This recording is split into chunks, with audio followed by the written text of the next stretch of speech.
सण उत्सवांच्या पार्श्वभूमीवर चाळीसगाव रोड पोलीस ठाण्याच्या हद्दीत रॅपिड ॲक्शन फोर्सचा रूट मार्च आगामी सण उत्सवादरम्यान शहरात कायदा व सुव्यवस्था अबाधित राहावी आणि कोणताही अनुचित प्रकार घडू नये यासाठी धुळे जिल्हा पोलिसांनी कंबर कसली आहे।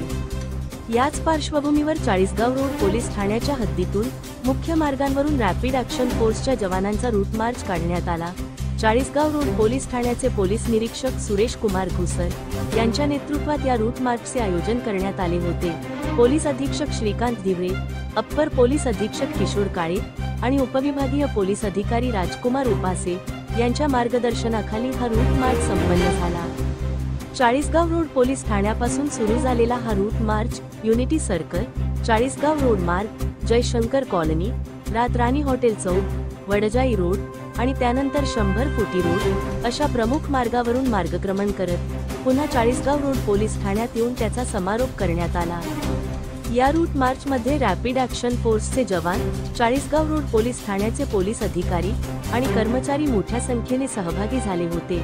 शहरात शांतता आणि सुव्यवस्था राखण्याचा संदेश देण्यासाठी हा रूट मार्च अत्यंत महत्त्वाचा ठरला। यामुळे नागरिकांमध्ये सुरक्षिततेची भावना निर्माण होण्यास मदत झाली आहे। धुळे क्राईम न्यूज साठी अब्दुल रहमान मलिक, धुळे। नमस्कार, मी सुरेश कुमार घुसर, पोलीस निरीक्षक, चाळीसगाव रोड पोलीस स्टेशन।